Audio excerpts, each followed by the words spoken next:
Good morning! Now, those of you who have got this book will probably recognise the artwork from the detail, but I'll pull back. And it's the Doctor Who monster book.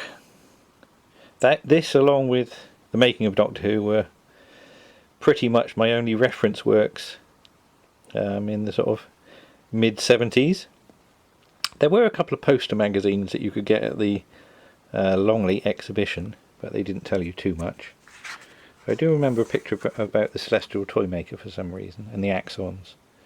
But yes, this is the second edition of this book. I do have the first edition, published originally in 1975, but my copy is really quite battered, and if I start leafing through it too much, the pages tend to fall out. So I'm going for the 1985 reprint, which does have a few changes to the photographs. Obviously you didn't get a season 18 photo of Tom Baker in a 1975 book, so they have rejigged a few bits and pieces here and there. But yes, it was fascinating to learn about the history of the show. Purists might moan about that detail on the TARDIS there. It seems to have lost a few panels, but Hartnell and Troughton I only knew from the books. Just about remember Pertwee's last season. So the descriptions here: when we first met the Doctor, he appeared to be somewhere in his 60s, a little stiff and crotchety, but still spry, vigorous and alert. I think people should use the word spry more. Spry, crisp and dry. But yes, I loved that original TARDIS console. I was always fascinated by things with buttons and switches, which is why going to the exhibition at Longley, I was disappointed that the only buttons and switches you could play with were the ones around the outside. You couldn't actually touch the console. Love that cable as well. Proper mechanical technology there. But I don't know why, but that image always sticks in my head. John Pertwee holding the Sonic with all the rays coming out of it. It's doing weird things on my camera viewfinder. It's sort of, you're getting colour fringing on it. There's that helicopter, and I always read that as GAWFL as God Awful, which is unfair because I really like season 7. But yeah, the idea that the Doctors met up as well sort of blew my mind a bit. I couldn't wait to see that story. But yeah, this book makes really good use of some of those photographs that sort of were etched in the memory of our generation, even if we couldn't remember the original stories. Turning the page, well, there's Bilal, of course, Arnold Yarrow, script editor on Softly Softly Task Force, and writer of quite a few episodes. I just noticed that if you look at that photo of the Dalek and you see where the exterminator is, then if you look at this artwork, it's actually reversed. Never noticed that before. There you go. There's old Davros with his makeup not quite done there, I think. I remember when I was at school many years ago, you had to write and draw a little thing about what you'd done at the weekend, and one week I drew my visit to the Doctor Who exhibition, and I drew pictures of the Daleks and Davros. I don't think I'll be able to find that artwork now, you'll be glad to know.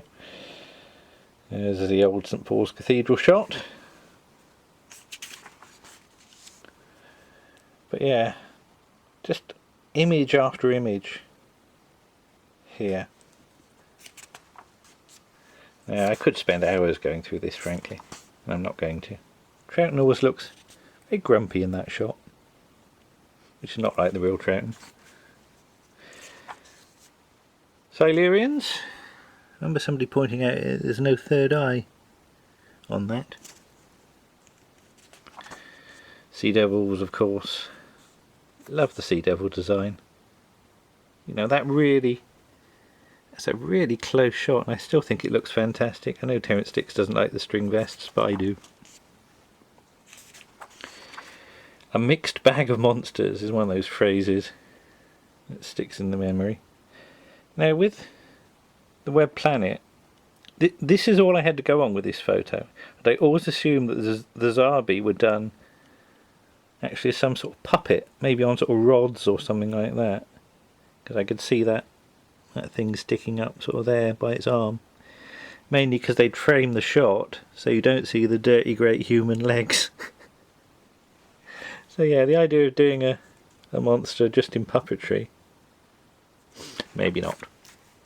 But yeah, things like the sensorites and the mechanoids, I never thought I'd even be able to see sort of clips of these, let alone the full stories.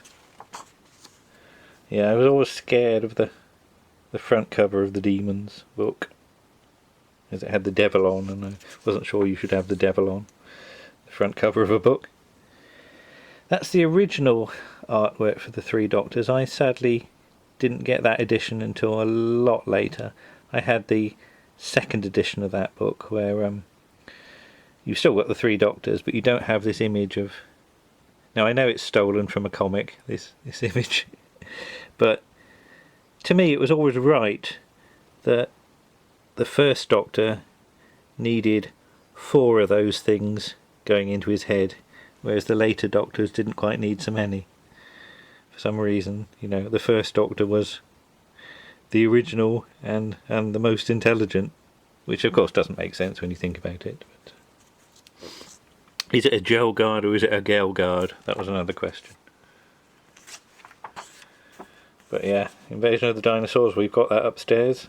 We've got that up downstairs as a poster now. Sorry any spider phobes, but and then we're into the stuff I could really start to remember now. And a shot from Planet of Evil for some reason, even though there's no description. Looking at the crystals. And these are some of the monsters the Doctor has faced during his many long lives and long career. Who knows what terrors and dangers lie before him?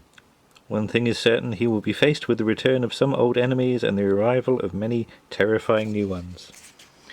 And what I thought was nice as well, that you actually had writer credits for everything featured.